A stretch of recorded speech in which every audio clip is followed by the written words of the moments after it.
기도드렸습니다. 아멘. 오늘 우리에게 주신 하나님 말씀은 사도행전 말씀입니다. 사도행전 28장 11절부터 22절까지 저와 여러분이 한 구절씩 교독하시고 마지막 구절 22절은 함께 받도록 하겠습니다. 사도행전 28장 11절부터 22절까지 말씀입니다. 11절입니다. 석 달 후에 우리가 그 섬에서 겨울을 난 알렉산드리아 배를 타고 떠나니 그 배의 머리 장식은 디오스구로라. 수라구사에 대고 사흘을 있다가 거기서 들러가서 레기온에 이르러 하루를 지낸 후 남풍이 일어나므로 이튿날 보디올에 이르러 거기서 형제들을 만나 그들의 청함을 받아 이레를 함께 머무니라. 그래서 우리는 이와 같이 로마로 가니라. 그곳 형제들이 우리 소식을 듣고 앞비오 광장과 트레이스 타베르네까지 맞으러 오니 바울이 그들을 보고 하나님께 감사하고 담대한 마음을 얻으니라. 우리가 로마에 들어가니 바울에게는 자기를 지키는 한 군인과 함께 따로 있게 허락하더라. 사흘 후에 바울이 유대인 중 높은 사람들을 청하여 그들이 모인 후에 이르되 여러분 형제들아, 내가 이스라엘 백성이나 우리 조상의 관습을 배척한 일이 없는데 예루살렘에서 로마인의 손에 죄수로 내준 바 되었으니 로마인은 나를 신문하여 죽일 죄목이 없으므로 석방하라 하였으나 유대인들이 반대하기로 내가 마지 못하여 가이사에게 상소하니요 내 민족을 고발하려는 것이 아니니라. 그러므로 너희를 보고 함께 이야기하려고 청하였으니 이스라엘의 소망으로 말미암아 내가 이 사슬에 매인 바 되었노라. 그들이 이르되 우리가 유대에서 내게 대한 편지도 받은 일이 없고 또 형제 중 누가 와서 내게 대하여 좋지 못한 것을 전하든지 이야기한 일도 없느니라. 이에 우리가 너의 사상이 어떠한가 듣고자 하니 이 파에 대하여는 어디에서든지 반대를 받는 줄 알기 때문이라 하더라. 아멘. 방금 읽은 사도행전 28장 11절부터 22절까지의 본문을 가지고 함께 하라고 부르셨습니다 라는 제목으로 말씀을 나누겠습니다. 이제 사도행전의 끝자락인 28장을 나누게 되었습니다. 사도행전의 큰 지분을 차지한 이 사도 바울의 전도 여행, 그 여정도 이제 그 마지막 목적지인 로마에서 마무리되는 모습입니다. 저는 안타깝게도 아직 유럽과 이 지중해 중동 쪽을 여행해 본 적은 없는데요. 이렇게 실제로 있는 지역들의 이름이 기록된 성경에 나올 때마다 한 번쯤은 성지 순례로 꼭 방문해 보고픈 마음이 들곤 합니다. 왜냐하면 이렇게 성경에 기록된 곳에 직접 가면 더욱더 말씀에 기록된 그런 역사들과 믿음의 선배들의 삶을 되새기며 그 영성을 더욱더 잘 묵상할 수 있을 것이라고 생각하기 때문입니다. 특별히 오늘 본문에 나오는 사도 바울의 여정을 잠깐 보시게 되면 이제 먼저 이 알렉산드리아라는 이집트의 도시로부터 출발해 이제 사도 바울이 이제 조난당했던 섬 멜리데 섬에서 겨울을 보낸 배를 타고 이 멜리데 섬, 오늘날에는 몰타라고 불립니다.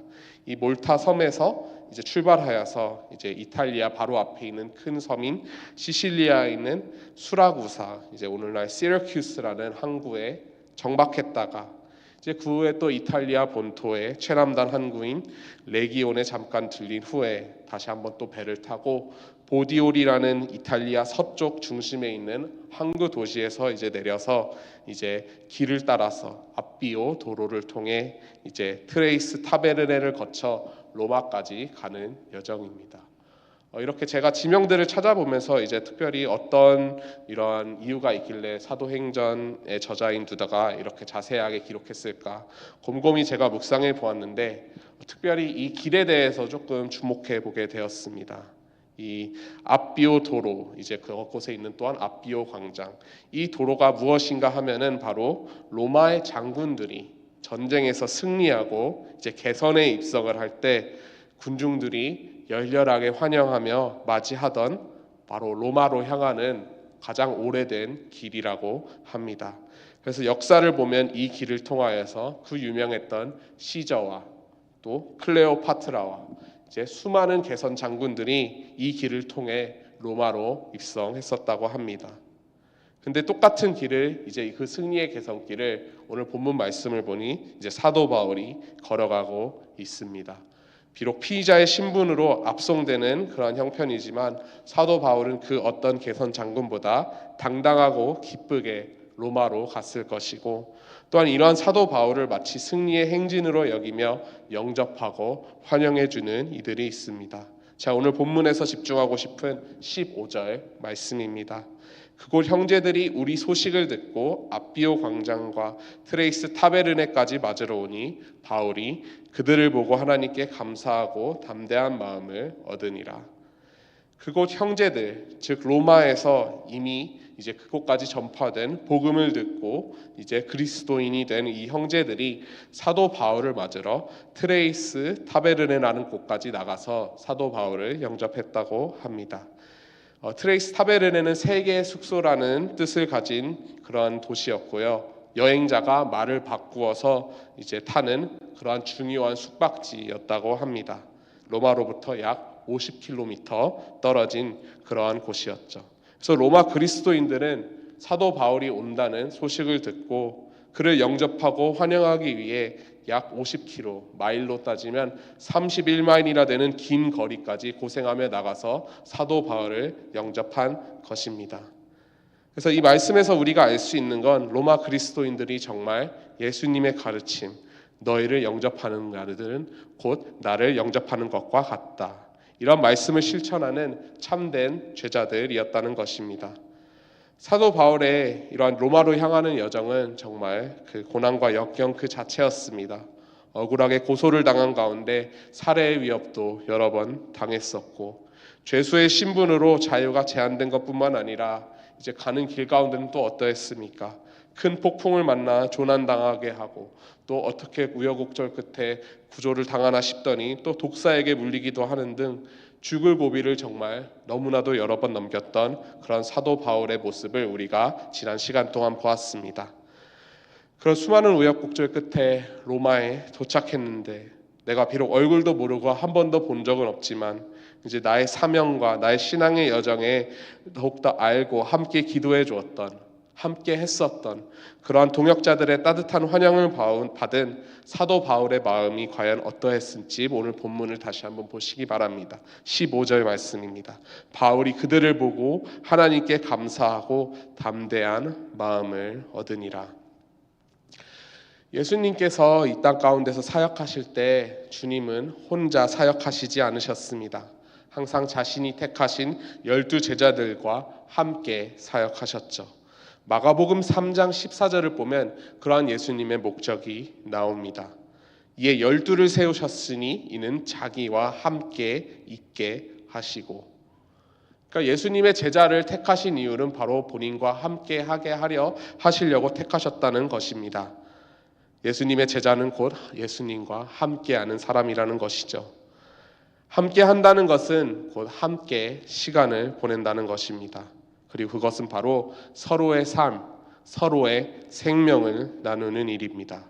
그래서 무엇보다도 예수님의 이름을 하나님께서 임마누엘이라고 칭하신 이유는 진정 창조주이시자 이제 모든 만물을 다스리시는 하나님께서 우리와 함께 하신다라는 그러한 증거가 바로 예수 그리스도이시기 때문에 임마누엘, 하나님이라고 이름을 지으신 것이겠죠. 그렇게 예수님과 함께 삶과 생명을 나눴던 제자들은 각자의 부르심과 또 사명을 따라서 예수님께서 떠나가신 후에도 이제 보내주신 보혜사 성령님의 그런 성령 충만함을 덧입어 이제 예수님과 함께 더욱더 그들의 제자됨의 최종 목적이죠. 하나님 나라의 확정과 복음 전파를 위해 헌신했습니다. 그리고 무엇보다도 오늘 본문이 주는 교훈, 그들은 혼자이지 않았고 늘 함께 했습니다. 서로 격려했습니다. 오늘 본문 15절 말씀처럼 서로를 영접하고 서로를 위해 기도하여 주고 서로를 위하여 용기와 담대함을 주었습니다. 역사상 가장 지혜로운 사람이었던 솔로몬 왕은 전도서에서 함께함의 유익함을 이렇게 설명했습니다. 전도서 4장 9절부터 12절까지의 말씀입니다.